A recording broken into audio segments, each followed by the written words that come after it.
Muchas gracias, mi general. Como siempre, has sabido unir al interés de la exposición la brillantez de la misma. Tiene la palabra ahora el ingeniero geógrafo José Manuel Martínez Solares, del Instituto Geográfico Nacional, que nos va a hablar sobre la Red Sísmica Nacional. Buenas tardes. En primer lugar, quería agradecer al Instituto la invitación a estas jornadas y, en particular, al general Julio Villacañas, que ha colaborado, como antes decía, con el Instituto Geográfico desde los años 60. La primera cosa que se me ocurre hoy es relacionar la Red Sísmica Nacional con el terremoto que ha habido esta mañana en Alcorcón, que a los que trabajamos en la Red Sísmica pues nos ha supuesto una cierta inquietud, porque es un terremoto, ha sido un terremoto de 3,5 en magnitud, pero parece mentira, y luego veremos, quiero demostrarles cómo un terremoto de esta entidad puede generar problemas sociales, independientemente de que los medios de comunicación nos estén dando la paliza toda la mañana, ¿no? Bueno, en primer lugar, quería señalarles, si me permiten, para ver mejor la pantalla, es que me pilla mejor esta, es que aquella, las letras no las veo, entonces me tengo que acercar a esta de aquí. Bien, aquí tienen los objetivos de la Red Sísmica Nacional. Por supuesto, aquí hablamos de la vigilancia sísmica o alerta de tsunamis que hace poco nos ha encomendado el Gobierno para comunicar, por supuesto, cualquier incidencia o cualquier ocurrencia sísmica o previsible de tsunamis a las autoridades de protección civil, al Departamento de Seguridad Nacional de la Moncloa, por supuesto a las centrales nucleares si el epicentro está próximo y a otras infraestructuras y obras públicas que lo soliciten. Un segundo apartado que también es muy importante y cada vez nos obliga más a cuidar es la información al público. El público cada vez demanda más información y en tiempo real. Como también veremos al final algún ejemplo. Por supuesto, lo que al estar en el CSEN, en el Centro Sismológico Europeo Mediterráneo, nos obliga, al ser un nodo europeo, a distribuir, en el caso de que el nodo principal situado en París no funcione, pues lo traspasa al IGN y estamos encargados de distribuir terremotos a partir de una cierta magnitud en Europa y a partir de otro nivel de magnitud en el mundo. Y al Sistema Internacional de Vigilancia relacionado con el Tratado de No Proliferación de Armas Nucleares, que, como luego veremos, hay una relación directa con una de las instalaciones que tenemos en la red sísmica, que es la antena sísmica de Sonseca. Por supuesto, toda la información que recogemos está disponible para todos los usuarios, tanto técnicos como científicos, o cualquier profesional que los necesite. Nosotros también participamos en proyectos de investigación con universidades, con empresas.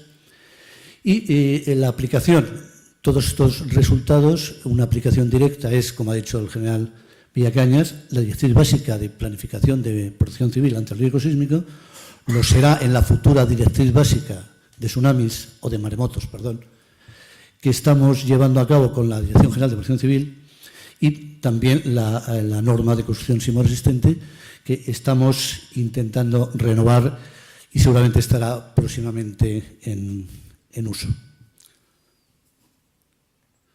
Como antecedentes de la red sísmica nacional me van a permitir hacer un repaso de cómo ha evolucionado al cabo del tiempo. La primera estación sísmica que se instala en España es en el año 1898 en el Observatorio de San Fernando, que pertenece a la Armada, al Real Observatorio de la Armada, en el año 1898. Aquí empezamos ya con la relación entre la defensa y la sismología. Ellos iniciaron en 1898, pero es que continúan las relaciones, con la comunidad científica o técnica española, puesto que tienen una serie de estaciones en colaboración con la Universidad Complutense de Madrid, entre otras pues en Cartagena, en Mahón, en Melilla, y creo que tiene alguna más en el Peñón de Vélez, de La Gomera. Posteriormente les toman el relevo los jesuitas. Hablaba el general Villacañas de Manila, 1881, que es donde se publica seguramente oficialmente la primera norma sismoresistente, en la Gaceta de Manila. En Manila es donde se instala el primer observatorio, o el primer observatorio que se instala en Manila son los jesuitas. La trayectoria de los jesuitas, como vemos en sismología, ha continuado prácticamente, sigue en España un poco más deteriorada en el momento en que tanto los héroes del Ebro como de Cartuja ya no pertenecen a la congregación. En cualquier caso, son ellos, en 1903 y en 1905, con el Observatorio de Cartuja en Granada y con el Observatorio del Ebro en Tortosa, en Tarragona. Después viene Fabra. En 1907, la Real Academia de Ciencias y Arte de Barcelona instala un observatorio en Montjuïc, donde pone, digamos, esta estación allí.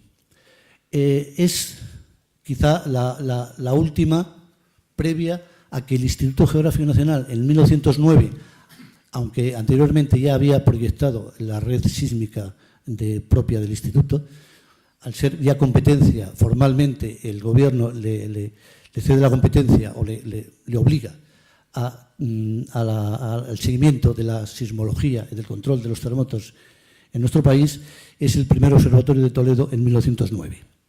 Con él se inician las del Instituto Geográfico Nacional, que posteriormente vemos en Almería en 1911, en Alicante en 1914, en Málaga en 1915, en Logroño en 1963, ya son muchos años posterior.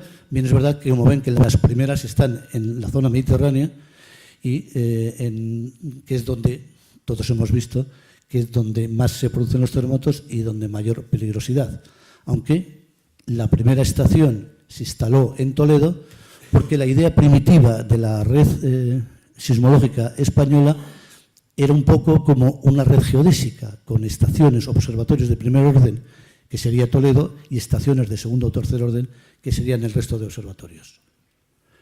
Después de Logroño, en las mesas, en el año 1964, en Tenerife, al lado de Santa Cruz de Tenerife, y por último, en el Observatorio de Santiago, en 1971. De todas estas, pues ahora mismo podemos decir que ninguna, bueno, a lo mejor Fabra, no lo tengo muy claro, tiene instrumentación sísmica. Luego veremos la problemática que generan estos observatorios, puesto que son instalaciones muy grandiosas, pues son fincas, algunas tienen 20 hectáreas, como el Observatorio de Toledo, ¿no? Con lo cual el mantenimiento y sobre todo el haberse quedado dentro de las ciudades ha hecho que los vayamos desechando y construir estaciones mucho más simples, con una magnificación, una amplificación muchísimo mejor. En estos años, desde que se inicia en 1909 hasta el 1971 del Observatorio de Santiago, hay dos hechos muy fundamentales para la sismología en España. Fundamentalmente también aplicadas directamente al Instituto Geográfico Nacional, pero que también han tenido implicaciones a nivel mundial. Y están relacionadas con la defensa y con los Estados Unidos. En el año 1955, al poco del convenio que hace el gobierno de Estados Unidos con el gobierno español, cuando instala las bases militares, hace instala unas bases auxiliares, y entre ellas es la base de Sonseca, o la antena. Luego explicaré muy por encima en qué consiste. En Sonseca, en Toledo, al sur de la capital, es un pueblo de Sonseca donde está toda la meseta, donde se instalan una serie de estaciones con el fin de controlar las explosiones nucleares. En plena Guerra Fría era, digamos, uno de los motivos principales era el controlar las explosiones nucleares, fundamentalmente de la Unión Soviética. Pero también había otros lugares, recordemos que Argelia era también otra zona donde se realizaron explosiones nucleares los franceses. Entonces interesaba hacer un seguimiento formal. Entonces AFTA, una organización de la Fuerza Aérea de los Estados Unidos, que era la misión de supervisar dentro del Tratado de No Proliferación de Explosiones Nucleares, que era la parte más legal, pero por supuesto era el control de las explosiones nucleares, que muchas veces se producían de forma voy a decir oculta, en el sentido de que se esperaba que hubiese un terremoto para hacer la explosión nuclear con objeto de camuflar digamos, la forma de onda de la explosión nuclear con la de un terremoto. Entonces, eso nos llevó a la Fuerza Aérea de los Estados Unidos a instalar esta estación en Sonseca, que luego, al cabo del tiempo, en el año 88, con un nuevo convenio, ha pasado a nosotros, al Instituto Geográfico Nacional, y ahora nos sirve para la organización integral del Tratado de No Proliferación Nuclear, para controlar, ya desde un punto de vista completamente civil, la no proliferación de explosiones nucleares. Luego, en el año 61, el gobierno de Estados Unidos, también con la colaboración de la Fuerza Aérea de los Estados Unidos, instala en todo el mundo la red de estaciones estándar. Hasta ahora, todas las estaciones, bueno, las españolas y el resto, eran cada una de su padre y su madre. Estaciones con magnificaciones muy pequeñas, una instrumentación muy heterogénea. Bueno, pues en el año 61 se decide, para controlar también explosiones nucleares, pero también para terremotos, la instalación de esta red mundial estándar. Esta red mundial estándar, en España, bueno, luego hablaré. Voy a pasar primero a la base de Sonseca. Estas son, en Toledo, como decía, al sur de la capital de Toledo, en Sonseca, nos instalan las estaciones. Las más extendidas son las de largo periodo y las pequeñitas son de corto periodo. Fundamentalmente lo que hace es un procedimiento topográfico. En cierto modo, el frente de onda de cualquier fuente, terremoto o explosión nuclear, el frente de onda atraviese las estaciones. Entonces, dependiendo del azimut, a esas estaciones llegan en tiempos distintos. Entonces, midiendo los tiempos distintos, podemos ver la dirección del frente de onda. Por procedimientos de diferencia entre la fase S y la fase P, podríamos ver también la distancia. O también, a través de la velocidad aparente del frente de ondas por las estaciones, también nos puede informar sobre la distancia. Al final, ahora mismo no están funcionando las de largo periodo, solamente están las de corto periodo. Estas son las estaciones de campo. Si se fijan en la fotografía del medio, eso es un sismómetro que se instala en un pozo de unos 60 metros. Se está buscando el basamento rocoso para evitar el ruido cultural. Se pueden imaginar, en plan anecdótico, en un pueblo como Sonseca, en los años 60, 70, cuando un camión verde del ejército de los Estados Unidos, una grúa, mejor dicho, verde del ejército de los Estados Unidos llegaba al pueblo, el pueblo no sabía lo que era aquello. Entonces, cuando había que cambiar el sismómetro, pues sacaban ese sismómetro con esa pinta de cohete, lo sacaban y ponían otro. Entonces, en el año 88 decía que había pasado a nosotros. Pues después de pasar al Instituto Geográfico Nacional, hemos tenido que seguir haciendo una labor con los alcaldes, con la población de Sonseca, explicándoles que nunca ha habido ahí un misil ni nada nuclear, ¿no? Bien, es verdad que, bueno, por la época tampoco se daba información. Seguramente nuestro compañero Gonzalo Payo, el director del Observatorio de Toledo, sabía bien qué es lo que se estaba haciendo, ¿no? Bueno, en cualquier caso, esta es la instrumentación que sigue, como digo, en las estaciones próximas. Son de banda ancha, hay una de banda ancha y el resto son de corto periodo. Aquí vemos un ejemplo de un terremoto y una explosión nuclear. Lo de arriba sería una explosión nuclear en la India y lo de abajo sería un terremoto. Vemos la P muy distinta y las ondas superficiales también.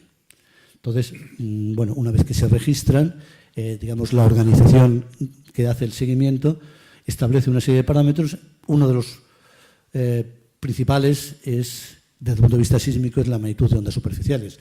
Al tener ondas superficiales de mayor amplitud, la magnitud de ondas superficiales es mucho mayor que la magnitud de ondas internas, que tendría, mejor dicho, al contrario, la magnitud de ondas superficiales sería mayor en los terremotos que en la explosión. Bueno, aquí vemos, pasando al segundo apartado dentro de lo que hemos visto de la interacción entre los Estados Unidos y el Instituto Geográfico Nacional, o en particular con la sismología, vemos las tres estaciones que instalan, dos de ellas en España y otra en Portugal, la de Oporto, la de Toledo y la de Málaga. Al final, de las tres, ahora mismo no está funcionando ninguna. Esas estaciones estándar van evolucionando y se transforman en otro grupo de estaciones, son las estaciones Iris, que se instaló en San Pablo, que es la que está funcionando actualmente. Como vemos, la provincia de Toledo puede ser la provincia con mejor instrumentación de toda España y con diferencia, la zona más estable de la península. Una de las consecuencias fundamentales vistas desde la perspectiva de ahora, es que las estaciones estándar lo que hicieron, entre otras cosas, fue poner los epicentros en su sitio. Previamente a la red estándar, los terremotos en el mundo pues, se dibujaban o se calculaban, los programas de cálculo se usaban, lógicamente, con las lecturas de cada estación, y los errores, pues a la hora de colocar el epicentro o el hipocentro, estaban desperdigados. Con la instalación en el año 61 de la red estándar, los terremotos se empiezan a poner en su sitio. Y vemos que se colocan en los bordes de placa. Aquí en este mapa estamos viendo dónde están los epicentros a partir de una cierta magnitud 5, la seismicidad mundial a partir de 5. Todo esto, en los años 60, fue el inicio de la tectónica de placas, que al final pudimos ver que era esta la distribución de las placas. Volviendo a la red sísmica nacional, toda la evolución que ha habido, como decía antes, en la fotografía arriba a la izquierda es el observatorio de Toledo, que sigue funcionando, pero no como observatorio sismológico, sino como oficinas, donde está incluso la delegación de cartografía del Instituto Geográfico Nacional. A la derecha vemos la instrumentación cómo ha ido mejorando, desde un sismómetro Bigger de 1.200 kilos de masa a un sismómetro mucho más moderno. En todo caso, esta evolución de la instrumentación no ha sido suficiente como para poder demandar la demanda que había de información sísmica, de nivel de actividad, de precisión en la determinación de los epicentros, hizo evolucionar. Esa evolución la he dividido en dos apartados. De 1980 a 1998, donde ya se instalan estaciones en tiempo real. Hasta ese momento ocurrió un terremoto, el ingeniero del observatorio mandaba o él o un ayudante a leer el sismograma, el de otro observatorio hacía lo mismo, entre ellos se comunicaban la lectura de las fases y se calculaba en un programa, no había programa, se hacía por métodos gráficos. Todo eso tardaba, pues se pueden imaginar, bastante tiempo. Entonces, en el año 80 se empieza a instalar ya una red sísmica conectada en tiempo real. Esa conexión en tiempo real consistía en enlaces telefónicos donde la señal se enviaba una señal analógica. Era un tono que se metía en la red telefónica normal y llegaba desde la estación sísmica en cualquier punto de España a Madrid, que es donde estaba el centro de recepción. Los sismógrafos eran de corto periodo, eso limitaba mucho la señal, solamente registrábamos un tipo de terremotos. Y luego teníamos una instalación también de acelógrafos. Los sismógrafos miden la velocidad del movimiento del suelo y los acelógrafos la aceleración. Y luego el segundo, proceso de evolución de la red sísmica consistió a partir del año 1999, donde ya la transmisión hacemos digital y vía satélite. En tiempo real o casi real. Al ser en vía satélite, todas las señales no están llegando al mismo tiempo, con lo cual en las estaciones analógicas el tiempo es fundamental. En sismología, para poder calcular los epicentros, es fundamental el tiempo. En la red analógica el tiempo lo poníamos en el centro, en Madrid, porque todavía se podría considerar que estaban llegando en tiempo real. En el caso de satélite, cada una viene con un tiempo, aunque sean unas décimas de segundo, es suficiente como para tener que unificarlas en el tiempo para poder calcular bien los hipocentros. Con distintas conexiones que veremos y con sismógrafos de banda ancha, donde la respuesta es desde los bajos periodos hasta los muy largos periodos. Y los acelógrafos ya son digitales, con lo cual la información es mucho más precisa y el manejo de los datos, evidentemente, muy superior. Esta es la estación, digamos, la distribución de la red sísmica nacional actual. Está dividida en tipos de transmisión, en propiedad de los instrumentos, en propiedad. Bueno, solamente aquí están las compartidas, no he dibujado, porque en la red sísmica participan también en tiempo real estaciones de la Universidad Complutense, del ROA, portuguesas y francesas. Bueno, del Instituto Geológico de Cataluña también, de la Universidad de Granada y de la Universidad de Almería. Aunque nosotros tenemos, digamos, la competencia del control de la actividad sísmica, universidades u organismos autonómicos como es la Generalitat de Cataluña tienen sus propias redes sísmicas, aunque las funciones no son las mismas porque las alertas siempre las damos nosotros. Esta sería la distribución de los acelerógrafos. Bueno, por supuesto, dependiendo de la actividad sísmica que tenemos, en muchos casos tenemos que enviar estaciones temporales para cualquier tipo digamos, de situaciones. Como veremos más adelante, pues puede ser lo del Golfo de Valencia, puede ser Torre Perojil o puede ser esta mañana Alcorcón, donde un terremoto de 3,5, que es una birria para los sismólogos, digamos, para calmar y para poder calcular, eso sí, con más precisión, los hipocentros, hemos enviado esa furgoneta que aparece en la fotografía. Fundamentalmente, la red sísmica nacional está constituida en estos 5 pasos: sensores, transmisión, recepción y cálculo, y luego la difusión. Veo que me estoy pasando de tiempo, vamos a ir un poco o más, bastante más deprisa. Esta es una de las estaciones, de las 9 estaciones vía satélite, con la instrumentación en una cueva. Estos son los acelerógrafos, 2 ejemplos de acelerógrafos. Están puestos en instalaciones dentro de edificios, aunque separados de la estructura, lógicamente. El problema de los acelerógrafos es algo distinto, es una instrucción mucho más pequeña y en el campo tenemos siempre más problemas de que nos lo roben. Bueno, como decía antes, pues todos los temas de comunicación son satélite, teléfono e internet. La transmisión ahora mismo es prácticamente digital, aunque algunos instrumentos son analógicos, pero que los estamos eliminando. Y la recepción es casi en tiempo real o en tiempo real, bajo consulta desde el centro de recepción de datos o de forma automática envía la señal. Este es el centro de recepción de datos que tenemos en Madrid, donde, por supuesto, ya no vemos los típicos, digamos, tambores cilíndricos que registran la señal analógica. Esta es la difusión. Lo hemos dividido en tres niveles de velocidad, puesto que a Protección Civil y al Gobierno les interesa una solución muy rápida, aunque no sea precisa. Siempre hay la ventaja de que el terremoto, cuanto mayor es, más precisa es. Cuando hablo de cálculo, estoy hablando de cálculo automático. Luego, por supuesto, todos los datos se revisan. Pero en la muy rápida, el cálculo casi siempre es un cálculo automático, donde el sistema comete pocos errores y los terremotos son de gran magnitud. La difusión, pues, se están haciendo por todos los medios y, como digo, la prensa y la población, sobre todo la población, demanda mucha información, con lo cual hemos tenido que, aparte de los medios clásicos de difusión, hemos ya incluido el Twitter y el Facebook. Bueno, esta ya ha salido antes, la ha puesto Francisco Sánchez. Esta es la página web del Instituto. Esta es la primera salida de la página, donde, aparte, como saben, el Instituto tiene otras cosas. Aparte de la sismología, pues en esta podemos ver gravimetría, podemos ver geomagnetismo, podemos ver geodesia, podemos ver cartografía. Esta es la primera página, bueno, donde sale en tiempo real. Todo esto se hace de forma automática. Luego las revisiones se van incluyendo también de forma automática. Este es el ejemplo de esta mañana del terremoto de Alcorcón. Sale un mapita donde se ven las coordenadas, se pone el epicentro, se da también, en este caso, si se ha sentido, el mapa de intensidades. Este es un aspecto importante.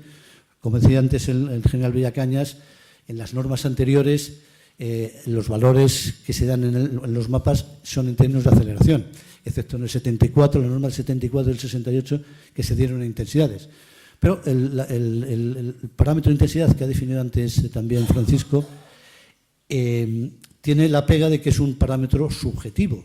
Así como la magnitud se entiende que es objetiva porque es a partir de un instrumento, la intensidad es subjetiva porque la hace una persona, rellena un cuestionario. Tenemos preparado un sistema de cuando alguien siente un terremoto. Por eso decía antes que la difusión o, digamos, la población necesita cada vez más información, porque en el momento que sale un terremoto, siente un terremoto, entra a la página web y contesta un cuestionario. Ese cuestionario le pregunta cómo ha sentido el terremoto. Tenemos un sistema automático que valora esa información, asigna una intensidad y dibuja este mapa. Por supuesto, hay sistemas para evitar que algún gracioso pues, exagere la información, ¿no? En cualquier caso, siempre se revisa.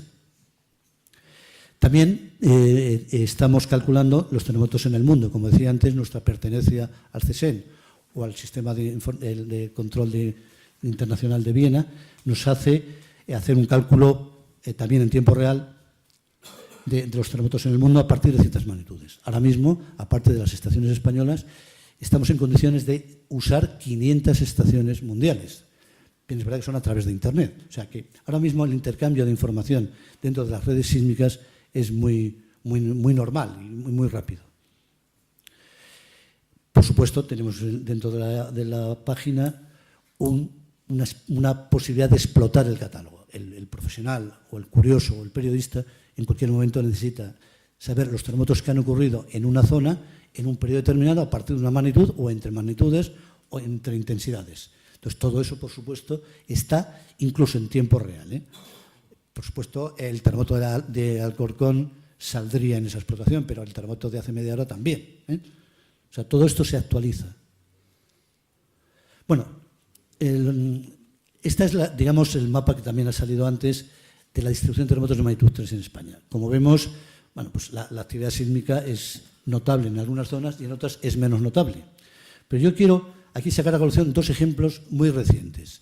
Tienes que ir acordando el tiempo, perdona, sí. Vale.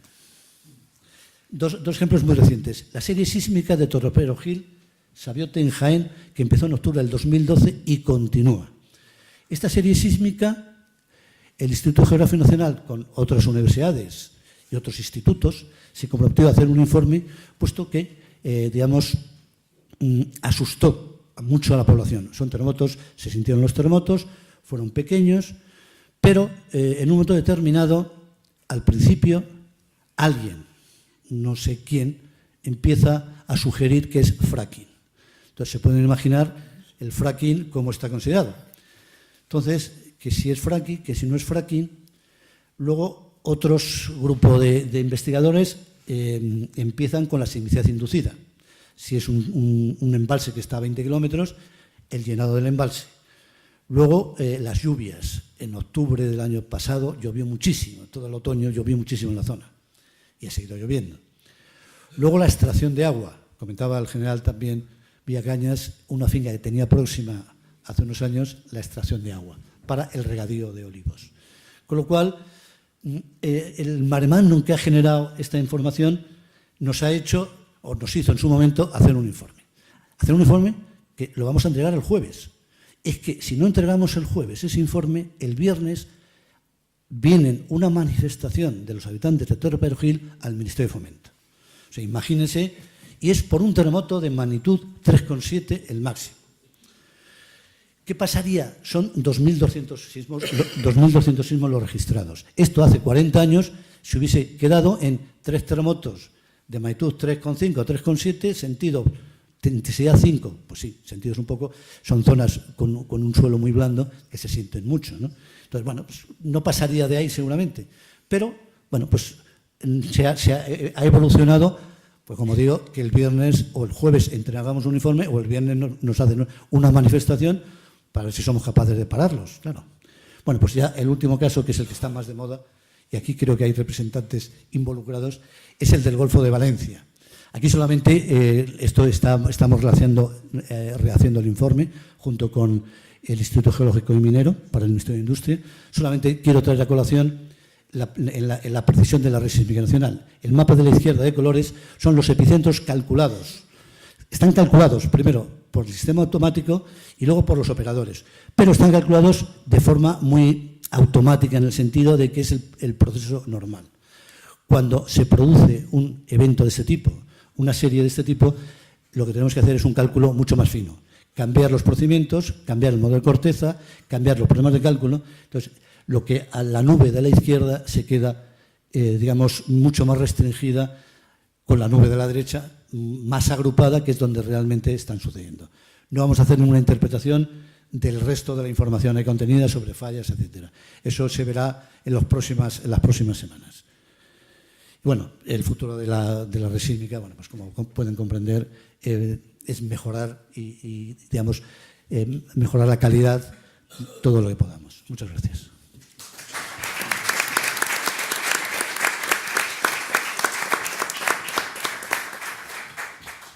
Bueno, muchas gracias, José Manuel Martínez Solares, por tu interesante exposición.